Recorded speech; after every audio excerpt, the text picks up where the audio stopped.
Hi, everyone, and welcome to Attentive Healthcare Solutions webinar on documenting COVID-19 exposure on the NextGen Contagion Risk template. My name is Chelsea Grover, and I'm the Marketing Communications Coordinator. Before we dive into today's webinar, I want to take a moment to explain the process for today's presentation. First, I'd like to mention this webinar will be recorded. We're going to send out a copy of the slides along with a recording within the next couple of days. Next, for those of you who aren't familiar with Attentive, you'll notice that this is a different format webinar than we traditionally offer.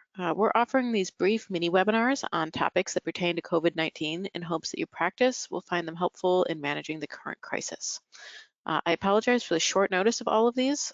We do have more planned coming up that we'll be sending an invite out either this afternoon or tomorrow morning for.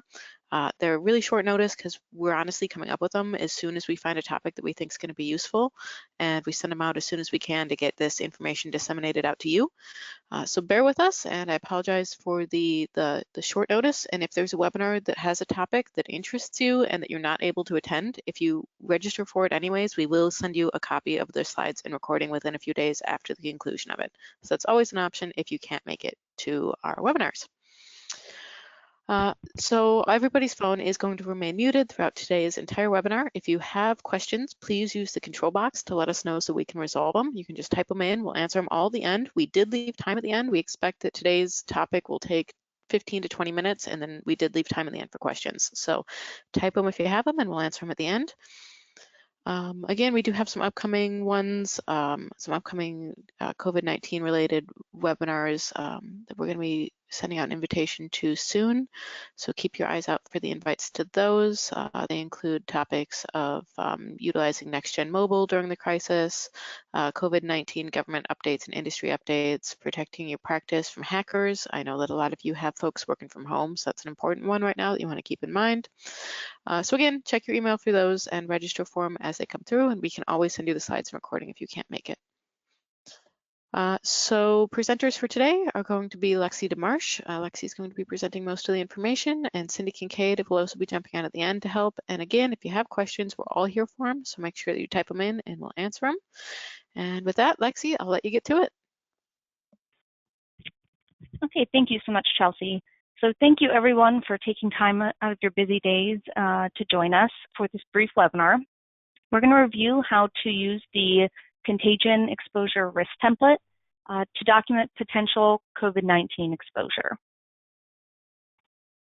So as we are all well aware by now, COVID-19 has spread to every state here within the US.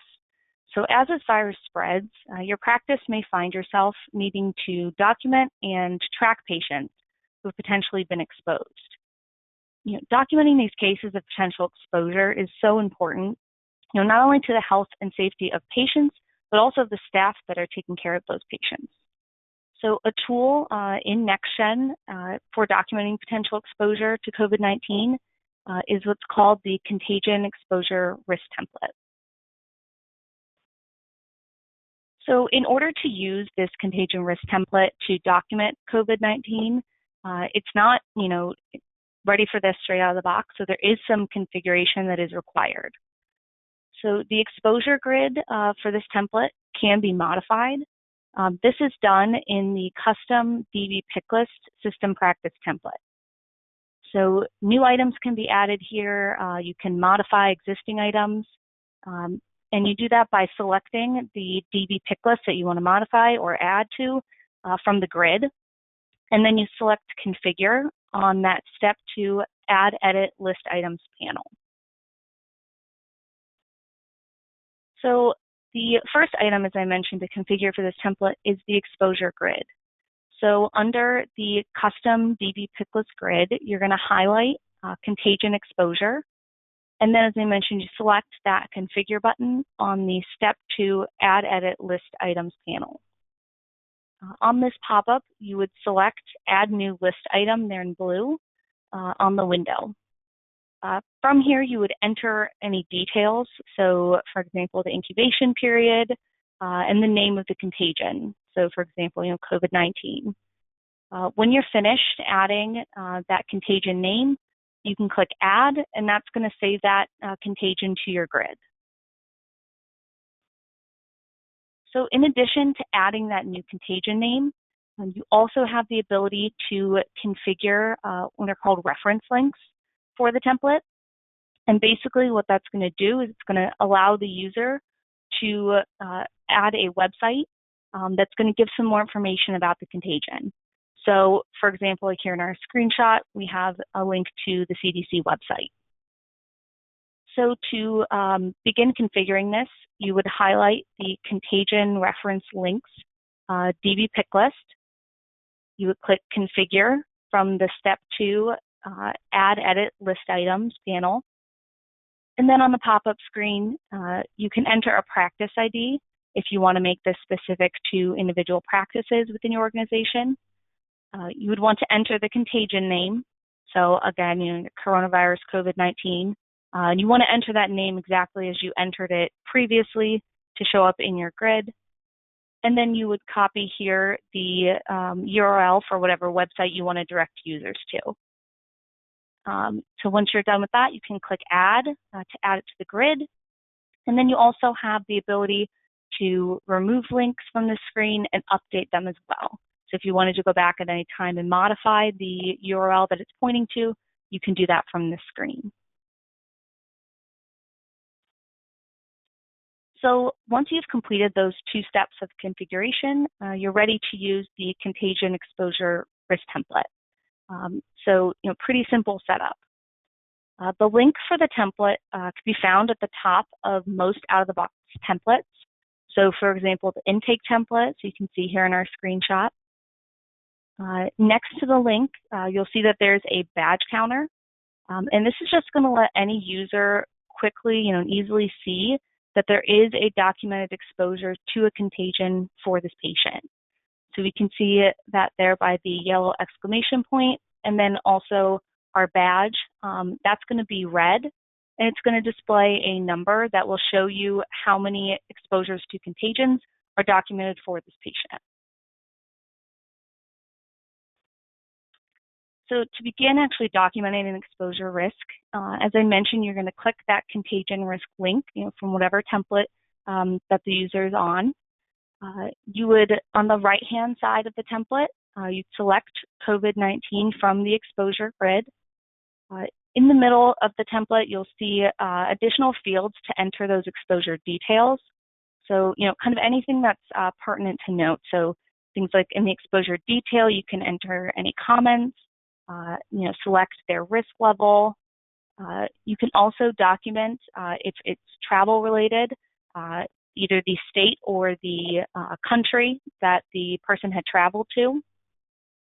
You can enter things like the exposure date, if you know that particularly, or you can also enter travel dates, so whatever dates that they were in the country where they potentially were exposed. If the patient is either unable or refuses to answer any additional questions, there is a checkbox for patient declines to answer. So you can select COVID-19 and check that off if there's no additional information that can be obtained. If a reference link was configured for this contagion, so for example, like we saw in our setup, we linked to the CDC website, users can click that web button in the middle of the screen, and that's actually going to, within NextGen, open up the website that you directed them to. So again, that can just contain some additional details, that might be helpful to either for themselves or to give to the patient.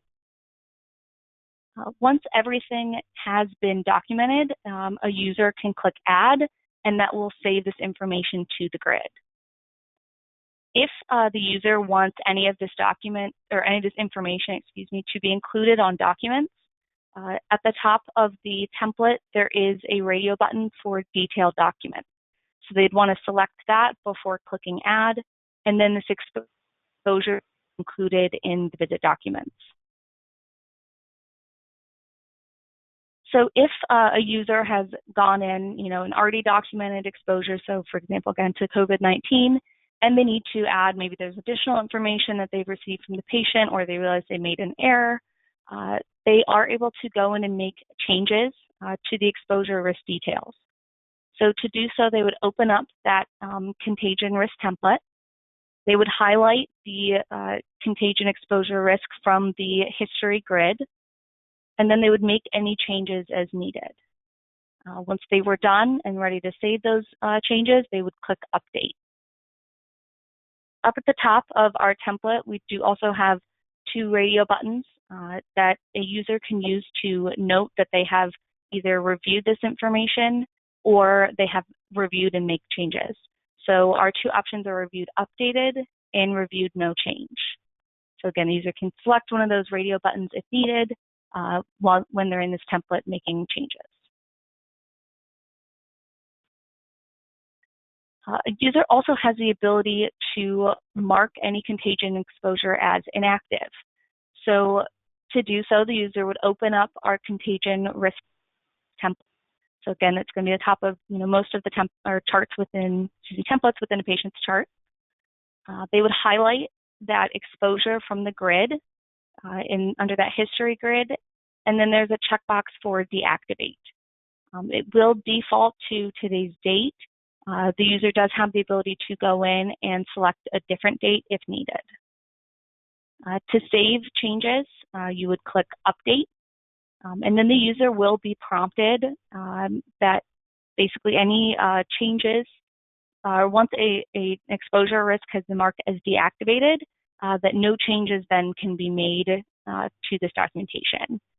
So, if the user is ready to deactivate, they can click Yes when they are prompted to proceed, and then it will save that information down in our grid. So the historical exposure risk will remain in the history grid. So you always have that documentation that there was a risk at one point, but marking it deactive will remove this exposure from the badge counter. So then you will not see that number anymore, and if there are no other active exposures, it will no longer be red. So as you can see with a few modifications, the Contagion Exposure Risk template can be used to help document and track potential COVID-19 exposure among your patient population. So now I'm going to turn it over to Cindy, and she's going to explain, what are some of the next steps that ITENIV is going to be taking that we really just want to help you navigate this crisis. Hi, everyone. So while I'm kind of closing things out, feel free to ask any questions you have. It's pretty straightforward. I am wondering how many people didn't even know this template was out there, or how many had not used it, unless you were, obviously during some of the scares in the past it might have been used, but this is uncharted waters for all of us. So as we're moving through this, we are going to continue to explore these tools and come up with ideas. Some of them may be helpful, some of them won't. And I've kind of likened this to learning to fly the plane in the air. There are things happening now that I don't think any of us have ever imagined or would have ever imagined. So we're here to help, and we're going to do very much as much as we can. So the upcoming webinars that we have on March 27, we're going to do a COVID government and the industry update, just giving you the latest laws as Lindsay has been tracking through them. March 30th, we're going to protect your practice from hackers amidst the COVID-19 crisis. April 1st, we're going to keeping your patients informed during the crisis with NextGen messaging solutions for those of you who may be using that tool. And then finally, utilizing NextGen Mobile during the COVID-19 crisis, because some of our practices, we have one practice we work very closely with that's in New York in Rochelle County, which was ground zero, and they had just brought NextGen Mobile up, the complimentary version, and are using that quite heavily. So we'll be kind of pointing out some of the tools that they've given us as we move through this. And we'll continue to see this as long as the crisis continues. So just thank you all for attending. We're here to help. If there's anything we can do to help you or any questions, feel free to reach out to us. And finally, just take care of yourselves and be safe, and we're all in this together. So it doesn't look as though we have any questions. So at this point, I think we'll give it another minute or so, and then we'll just kind of jump off. Okay, thank you, Cindy. It looks like we did get a question in. Is there any reporting to show who was exposed to a positive tested patient, like care providers or other patients? Lexi, did you look at any? Yeah, I'll let you go ahead. Oh, yep, sorry, no problem. So no, I was not able to find any out of the box reporting as far as the information that's documented on this template. It would be, if you did select detailed document, it would be within the documents for the individual patient, but no, I was unable to find any reports that you could run.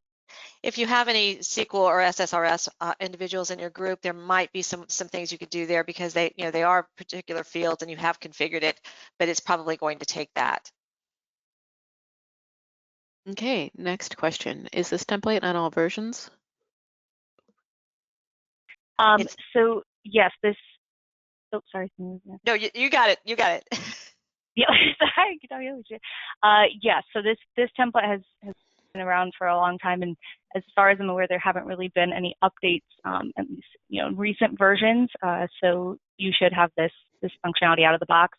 It'll just, as I mentioned, take a little bit of configuring to make it specific to documenting COVID-19. Okay, perfect. Next question. So does this replace the CDC PUI form? So can we use this form to fill out test labs with samples? Sorry, can we send out the form with the sample? So as far as I'm aware, I don't think this would replace anything that comes from the CDC. I would, recommend still following their guidelines. This would just be used, to internally document, and so that way, you can keep track of potential exposure, and then other users would be able to see that from within the templates.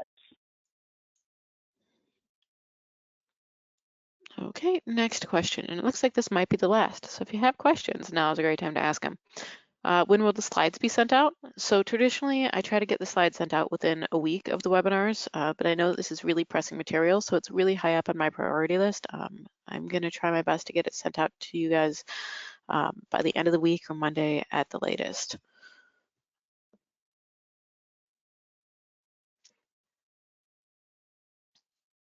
Chelsea, like when is it yes. posted on the website? It's the same day that I send it out. It's all part of the same process, unfortunately. But as soon as I get it uploaded, I absolutely will send it out to you guys, and hopefully it will be earlier than that as well.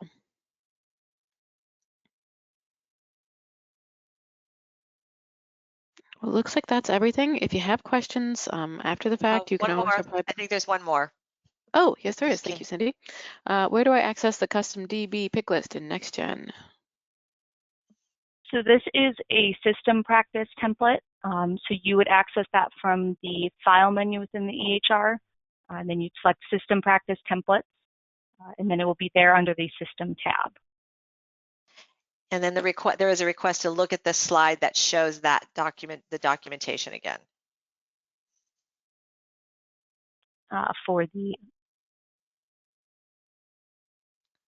Could you clarify which documentation you're looking at? Yeah, just want to make sure. Are you looking at the custom DB pick list screen, or just the screen that you? Separate question. Yeah, I know it is. I just am wondering. It was kind of along those same lines. So I was just wondering if I think it's Juanita, if you could clarify provider screen. There we go. I believe this is the screen they're referring to.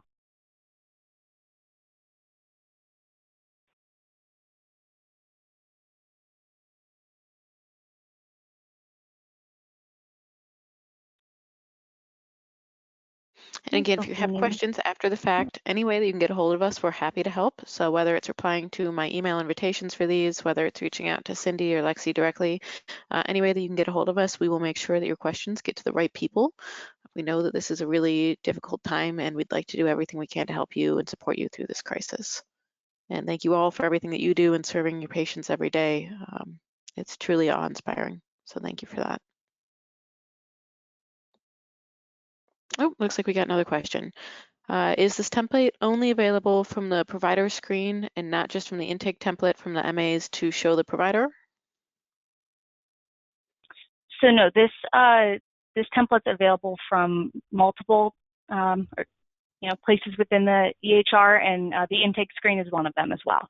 So yes, this could be documented by the MAs, and then it would be visible for the providers as well, or vice versa. So yes, no, it's not just unique to providers.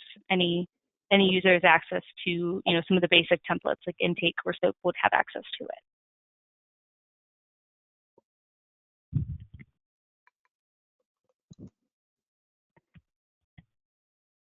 Okay, Cindy, do you want to wrap it up?